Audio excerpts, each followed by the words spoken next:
Team of Rivals, The Political Genius of Abraham Lincoln by Doris Kearns Goodwin. Picture this. It's May 1860 in the bustling young city of Chicago. There's a brand new building, hastily thrown together from raw lumber in just a few weeks, and the energy inside is absolutely electric. They're calling it the Wigwam, and right now, the entire future of America is being decided within its wooden walls. The Republican Party, barely 6 years old, is about to pick someone to run for president, and whoever wins will inherit a nation on the verge of tearing itself to pieces over slavery. Now, if you were a betting person, you'd put all your money on William Henry Seward. This guy is the man of the moment. He's a celebrated New York senator, brilliant, experienced, and he's got Thurlow Weed backing him. Basically the most powerful political operator in the country. Back in Seward's hometown of Auburn, New York, they've literally got champagne shilling and cannons ready to fire the moment his victory is announced. That's how certain everyone is. Then you've got Salmon P, Ohio's governor, a man whose ambition could fill a room and whose anti-slavery convictions are absolutely rock solid. And there's Edward Bates, a dignified elder statesman from Missouri, who seems like the safe choice to hold a fracturing country together. Oh, and there's this fourth guy, a tall, gangly lawyer from Springfield, Illinois. He served one pretty forgettable term in Congress about 12 years back, and recently lost 2 Senate races. Outside of Illinois, almost nobody's even heard his name, Abraham Lincoln. Even his own friends know he's a long shot. Back in Springfield, Lincoln is pacing between his law office and the telegraph station, waiting for news. When someone asks about his chances, he basically says, look, if Seward doesn't win on the first vote, it'll probably go to Chase or Bates. He doesn't even seriously consider himself in the running. What happens next? One of the most shocking upsets in American political history. And it's just the beginning of a story that reveals something extraordinary about this quiet prairie lawyer. A lesson in leadership that's just as powerful today as it was back then. My name isn't important here. Think of me as your guide through this incredible story. I've spent years diving deep into history's greatest figures, and today I want to share something truly remarkable with you from Doris Kearns Goodwin's masterpiece, Team of Rivals, The Political Genius of Abraham Lincoln. This isn't your typical history lesson. By the time we're done, you're going to understand something profound about power, about leadership, and about what makes us human. You'll discover how a man who was constantly underestimated, who faced mockery, repeated failures, and heartbreaking personal tragedy, managed to unite his fiercest competitors, inspire a nation divided against itself, and guide everyone through the darkest chapter in American history. This is the story of how Abraham Lincoln, armed with nothing but his character and wisdom, transformed a group of bitter rivals into a team of allies, and, in the process, saved the United States. It's not just fascinating. It might actually change how you think about your own ambitions, your own struggles, and what you're truly capable of achieving. Our real story begins not on Civil War battlefields, but in those tense months before the chaotic 1860 convention. The 4 men competing for the Republican nomination, Lincoln, Seward, Chase, and Bates, were all driven by what the French observer Alexis de Tocqueville called the American longing to rise. They were all lawyers, gifted speakers, and united in believing slavery shouldn't spread into the Western territories. But that's where the similarities ended. William Henry Seward was clearly the front-runner. Born into privilege, educated, worldly, he'd been both governor and senator of New York, the most powerful state in the Union. When Seward spoke, America listened. His speeches were filled with phrases like irrepressible conflict between slavery and freedom that became rallying cries. He was so confident he'd already drafted his Senate resignation speech for when he accepted the nomination. Salmon Chase of Ohio was imposing and even more ambitious. Deeply religious and principled, he'd spent his legal career defending fugitive slaves, earning the nickname Attorney General for the Negro. To him, the presidency wasn't just a political goal, it was moral destiny. He genuinely believed the country owed him the nomination. He lived in a Gothic mansion in Columbus with his beautiful, equally ambitious daughter Kate, waiting for what he felt was rightfully his. Edward Bates of Missouri was the elder statesman, a respected judge in politics since the 1820s. He'd mostly retired, content with his large family and country estate. But the powerful Blair family saw him as the perfect conservative candidate, a former slaveholder who'd freed his own slaves, a border state man who could unite a fractured country. Though reluctant at first, he caught what his friends called the mania and started dreaming of the White House. And then there was Lincoln. Compared to these giants, he was nobody. Born in a log cabin with less than a year of formal schooling, he was self-made in the truest sense. While the others came from comfortable backgrounds, Lincoln's childhood was marked by grinding poverty and devastating loss. His mother, Nancy, died when he was just 9. His sister followed a decade later. This early intimacy with grief forged in him a profound empathy, a deep understanding of human suffering that would become one of his greatest strengths as a leader. His ambition was born from those hardships. From a young age, he had an insatiable hunger for knowledge, reading every book he could find by firelight. He memorized passages of poetry and prose until their rhythms became part of him. He was a natural storyteller, a gift from his father, and learned early how to captivate an audience, whether friends around a campfire or a jury in a courtroom. He arrived in Springfield with everything he owned in a pair of saddlebags. There he built his law practice, made his name in Illinois politics, and married Mary Todd, a spirited, intelligent woman from a prominent Kentucky family. And there he developed a circle of fiercely loyal friends, who were, at that very moment in Chicago, working their hearts out to get him nominated. Lincoln's strategy was brilliantly simple. He knew he was nobody's first choice, so he aimed to be everybody's second choice. He told his team to give no offense to others, leave them in a mood to come to us, if they shall be compelled to give up their first love. And that's exactly what happened. Seward had made too many enemies. His radical speeches on slavery frightened conservative states like Pennsylvania and Indiana, states Republicans desperately needed. Chase was seen as too rigid, too self-righteous, and couldn't even unite his own Ohio delegation. Bates was too conservative for passionate anti-slavery delegates. As the voting began, Seward's lead started shrinking, the other candidates stalled, and Lincoln's team, led by the shrewd Judge David Davis, went into overdrive. They made deals, promises, arguments that Lincoln was the only one who could win the critical swing states. They packed the hall with thousands of Lincoln supporters, whose thunderous applause created unstoppable momentum. On the third ballot, to everyone's shock, Abraham Lincoln became the Republican presidential nominee. Seward was devastated. When the news reached him in his garden, he turned as pale as ashes. Chase was humiliated, blaming his own state's disloyalty. Bates accepted it with quiet dignity, but was equally surprised. None of them could comprehend how this fourth-rate lecturer, this prairie lawyer, had beaten them. And then Lincoln did something unprecedented in American history. He invited his rivals to join his cabinet. This decision is the heart of Goodwin's book and the key to understanding Lincoln's genius. A lesser man would have surrounded himself with loyal supporters.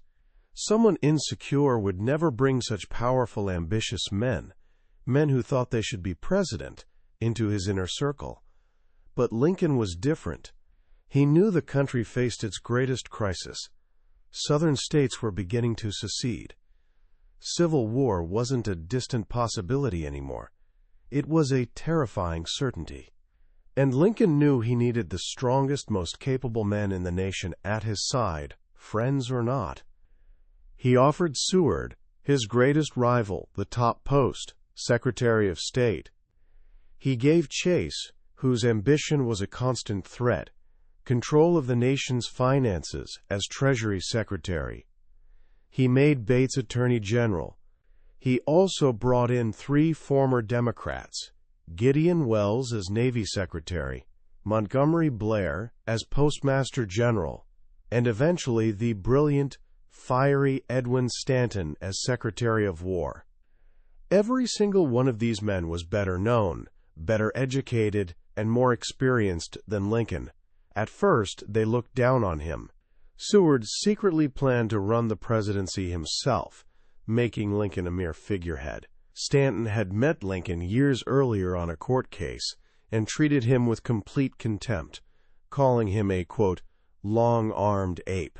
Chase never stopped believing he should be president and spent the next 4 years scheming to make it happen. But Lincoln, through an extraordinary combination of political skill, emotional intelligence, and profound humanity, won them over. He became the undisputed master of his team of rivals.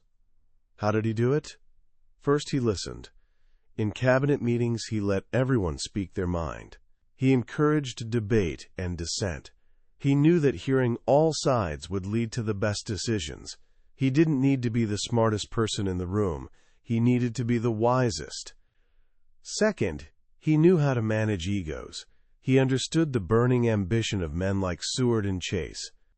He gave them responsibility, praised their successes, and shared credit. When their rivalries threatened to tear the cabinet apart, he found ways to soothe feelings and remind them of their common purpose. When Seward, in an early moment of arrogance, sent Lincoln a memo essentially telling him how to be president, Lincoln could have fired him on the spot. Instead, he wrote a firm but private reply, making clear who was in charge. I remark that if this must be done, I must do it. He put Seward in his place without humiliating him, beginning the process of turning a rival into a loyal friend. Third, he led with kindness and empathy. Lincoln had a remarkable ability to see the world from another person's perspective. This wasn't political calculation. It was the core of his character. Hardship had made him compassionate. He wrote thousands of letters to ordinary citizens, to mothers who'd lost sons in the war, to soldiers sentenced to death for falling asleep on watch. He'd often say he didn't want to shoot a simple-minded soldier boy who deserts, while the wily agitator who induces him to desert went unpunished. This deep empathy allowed him to connect with people on a human level, inspiring profound loyalty. His cabinet, though often at odds with each other, became fiercely loyal to him. Fourth, he used humor and storytelling as leadership tools. When cabinet meetings grew too tense, when war pressure seemed unbearable, Lincoln would lean back and tell a story. His rivals were often frustrated. Stanton couldn't understand how the president could joke when the nation's fate hung in the balance. But Lincoln knew humor diffused tension, made points without preaching, and reminded everyone of their shared humanity. His stories were simple, drawn from his Western life, but almost always contained wisdom that cut to the heart of the matter. And finally, he shouldered the blame. In a world of politicians eager for credit and allergic to responsibility, Lincoln was different. When military campaigns failed, he didn't blame generals. When policies were criticized, he didn't point fingers at his cabinet. I am the president, he'd say. The responsibility is mine. This willingness to accept responsibility, this profound humility, was perhaps his greatest strength. It earned him unwavering respect from those who served under him. Edwin Stanton, who'd once mocked him, came to love and revere him. On the night Lincoln was assassinated, as the president lay dying, Stanton took control, managing the chaos with iron will. And when Lincoln drew his last breath, it was Stanton who, through tears, spoke those immortal words, "Now he belongs to the ages." Throughout the long, bloody years of war, this team of rivals, under Lincoln's quiet, steady guidance, accomplished extraordinary things. Seward became Lincoln's closest friend and most trusted advisor. His diplomatic skill was crucial in preventing Britain and France from recognizing the Confederacy, a move that could have been fatal to the Union. He and Lincoln often spent evenings together at Seward's house, relaxing by the fire, giving the president much-needed escape from crushing burdens. Chase, as Treasury Secretary, was a financial genius. He funded the massive war effort, creating a national banking system and issuing the nation's first paper currency, the greenbacks we still know today. Though he never abandoned his presidential ambitions and caused Lincoln endless trouble, Lincoln recognized his immense talent and kept him as long as possible. In an ultimate act of generosity, after Chase resigned, Lincoln appointed him Chief Justice of the Supreme Court, the position he'd long desired. Stanton, the cabinet's Mars, was a force of nature. He brought order to the chaotic War Department, tirelessly working 15-hour days to equip and supply vast Union armies. He was often irritable, impatient, and difficult, but his ferocious energy and absolute devotion to the Union were indispensable. The story of Lincoln and his team of rivals is more than Civil War history. It's a timeless lesson in the art of leadership.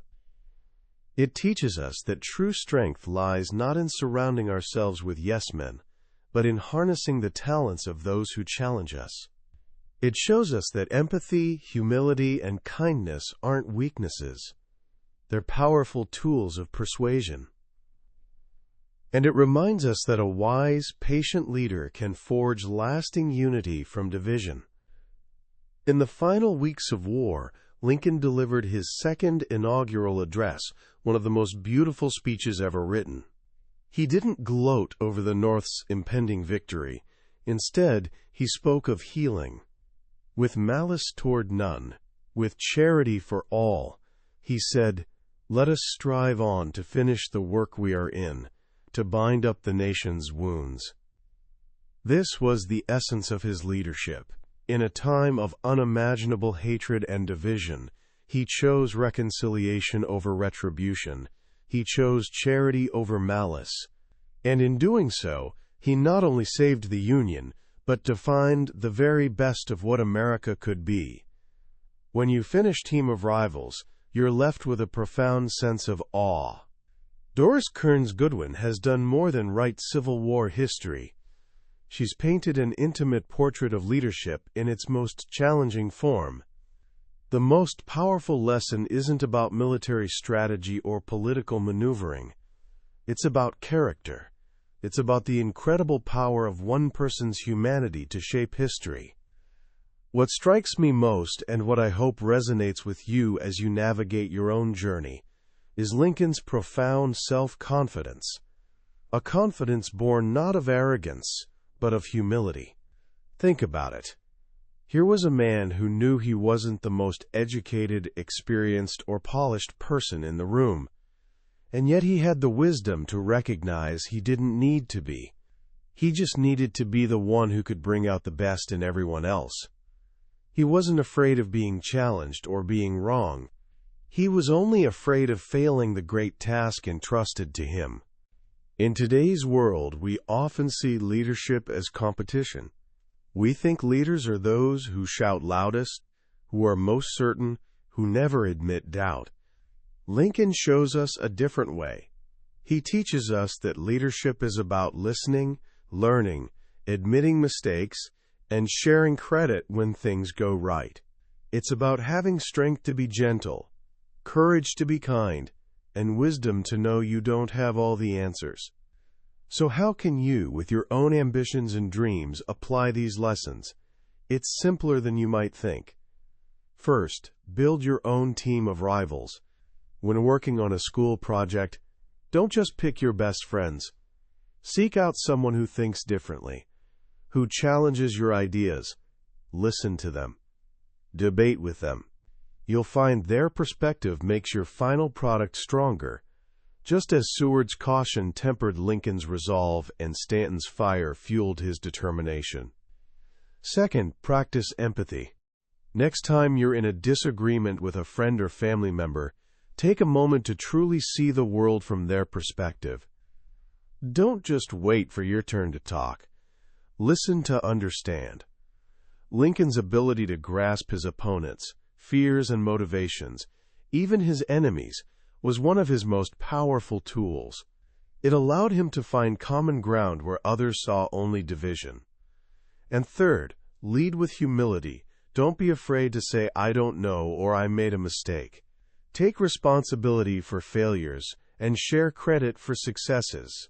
You'll find people are far more willing to follow someone honest about their imperfections than someone pretending to be perfect. Lincoln's story is the ultimate American story. It's the tale of a man who rose from the humblest beginnings to the highest office, not through wealth or privilege, but through the sheer force of his character. He was, as one secretary said, the best of us. His life testifies that with patience, wisdom, and a heart full of charity for all, one person can indeed change the world. That was a summary of Team of Rivals by Doris Kearns Goodwin. We've journeyed through its powerful core message today, but I'll be honest, a summary can only ever be a map. The real treasure is found when you explore the territory yourself. The true magic isn't just in history's grand sweep, but in the small, quiet moments, a turn of phrase in a letter, a story by a fireplace, a moment of doubt or flash of insight. This summary is designed as a starting point to help you decide if this journey is one you want to take. If anything we've talked about today has sparked something in you, if you've felt a connection to this quiet man from Illinois and his extraordinary team, then I urge you to grab a copy. Reading this book isn't just learning. It's an experience that can genuinely change how you see leadership, history, and the enduring power of the human spirit. You'll find a link in the description below. Also, if you found this journey valuable, if it gave you something to think about, I'd be grateful if you'd hit that like button and subscribe to the channel. That way, you won't miss our next exploration into another life-changing book from the billionaire's bookshelf. Let's continue to learn and grow together.